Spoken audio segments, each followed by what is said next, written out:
What is it about the T-1000 boss fights on the Nintendo systems? The Game Boy version sucked, the NES version sucked, so is it really any surprise that the Super Nintendo version sucks too? About the only surprising thing is that it somehow manages to be even worse than the other two versions! So anyway, let's get into it. Stupid boss battles. Terminator 2 for the Super Nintendo. The T-1000 boss fight. Before you get to the steel mill, you have to play through the last of several horrendous driving levels. In fact, these levels are so bad that I could choose any one of them as a level from hell. So by the time I got to the last level, I was in a really foul mood, as you can well imagine. The boss battle starts with the T-1000 appearing as John Connor. One question. How can he do this? I thought he could only reform into objects of equal size. Oh well, I guess they must have just fast-forwarded through that part of the movie. Anyway, you blast him down, he melts back into the ground, and you move on. This brings me to one of the biggest problems in this boss battle. Namely, the T-1000 itself. Every couple of seconds it pops up and you have to blast it back down again. And you have to do this over and over and over and over and over again. Even the fucking movie knew when to quit blasting him down. But in this boss battle, you have to do it 50,000 fucking times. And since you can't harm it or kill it, it does no good. Why couldn't the Terminator just dump liquid nitrogen on it and shoot it to slow it down? You know, like in the film and the arcade game? But no, they had to do this repetitive bullshit. On the plus side though, at least you don't have to jump on the T-1000 to knock it down. However, even in the NES version, you only had to fight it 3 times. But in this game, the goddamn T-1000 just pops up everywhere. And sometimes it'll pop up and then just disappear. It's totally pointless. Also, you don't even have to protect John and Sarah against the T-1000. They just wait around the molten steel pit. Like, duh, it's just another day at the office. And before you can even fight the T-1000 for the last time, you have to go around the mill collecting future objects. Not to mention that this is something that you do in almost every other fucking level. So why do I have to do it here? Why can't I do something different for a change? In fact, the only thing I should be doing is fighting the fucking T-1000. But no, I have to go on some half-assed treasure hunt. You know, the only future objects I should be going after are the arm and the chip from the first Terminator. And I already got them out of the Cyberdyne vault. So why the fuck am I doing this? Fine, let's go look for the future objects. But since they designed this level as a maze, you're going to be wasting even more fucking time looking for them. If they had to make the last boss battle this fucking boring, the least they could have done was added a time limit and got rid of this maze. Here's another problem. The enemy AI is fucking stupid. I already mentioned the T-1000 disappearing for no reason. But then there's this T-800.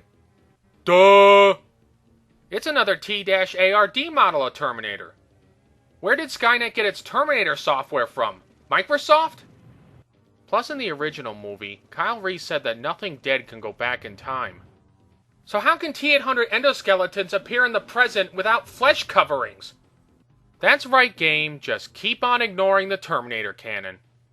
So moving on, when you collect all the future objects, you can finally fight the T-1000. But first you have to find your way back to the platform above the molten steel pit. And you have to shoot down the T-1000 a million times. And destroy T-800s. And avoid molten steel drops that take away 4 life points. When at long last you get to the final battle, it's way too easy! At least the first part anyway. John just runs around like he snorted too much cocaine, but Sarah actually helps you, believe it or not. Not that her help matters all that much, because there's almost no way you can fucking lose! The T-1000 pops up, you shoot it back towards the pit, it melts back into the floor, then it appears a little further back, and you shoot it again. The only way you can lose is to shoot it with your pistol, or not shoot it at all. How is this a challenge? Couldn't they have given it more attacks? Or maybe have it threaten John and Sarah? To be fair, it does attack with its pistol and spike arm, which is more than it did in the Game Boy version. So they got that much right. Listen to me! I can't believe I'm praising a game for having a boss who actually attacks you! But there you go, that's how low I've sunk. One other small point. Why can't the Terminator blast the T-1000 over the edge with the M79 grenade launcher? You know, like he did in the movie? Admittedly though, I would have liked to seen the Terminator use the minigun on the T-1000. That would have made quite a mess. Back to the battle itself. It takes no real effort to knock the T-1000 off the platform. You blast him off and you think, okay, that was too easy, but it's over now. Wrong! It ain't over yet! Get this. You have to go down to the bottom of the pit and fight the melting T-1000. Jesus Christ! Did they see the fucking movie? The molten steel melted both Terminators. Why did they put this bullshit in there? Are they trying to make up for the T-1000 being too easy in the first part? I guess so, because he's hard as hell now. This next part is so stupid, I can't believe I actually have to say this. You have to shoot the melting monster when he pops out of the pit. One question. If the T-1000 can survive molten steel, what fucking good are my bullets gonna do against it? Did somebody scoop out the game designer's brains and take steaming shits into their skulls? If James Cameron played this boss battle, I bet you he'd burn every copy of T2. Right, okay, you have to fight this liquid metal monster, who happens to rain molten steel down on you. The same stuff from earlier that takes away 4 life points. If you don't have a lot of life left, you're fucked. And he drops so much of this shit, it's nearly impossible to avoid. The T-1000 also has a second attack. Namely, he rains a line of molten steel down on you, which is just as hard to avoid as the other attack. Yet another issue is its hitbox. It's so fucking small that you have to aim the minigun dead center on it. Otherwise, you won't do any damage to it. Please, whatever you do, don't give it a bigger hitbox. I wouldn't want that. Or a damage meter for that matter. I don't want to know how much life my enemy has left. It pains me to say, but there is one good point to this boss battle and the game as a whole. If you die at any point, you do get 50% auxiliary energy given to you, which is a nice touch from the film.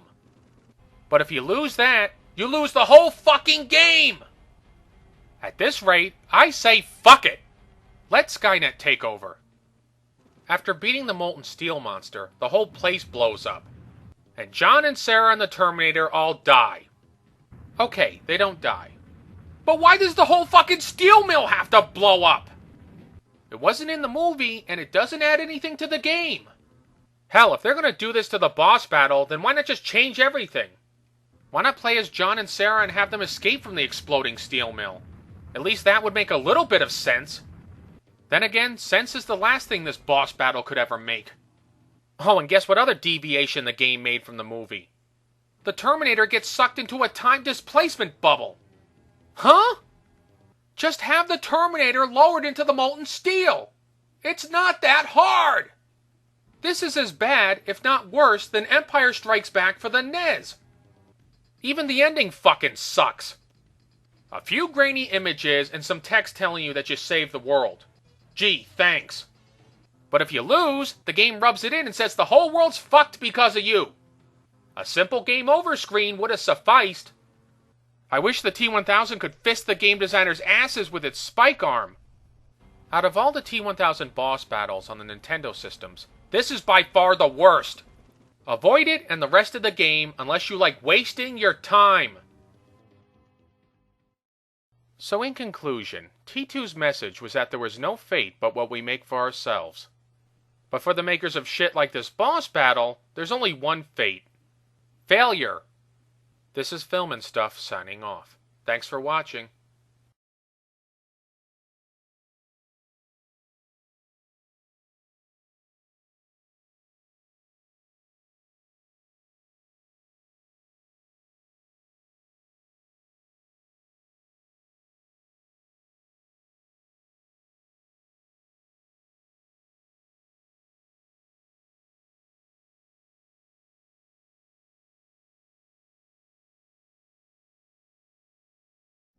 I wish the T-1000 could fist the game designers' asses with its spike arm.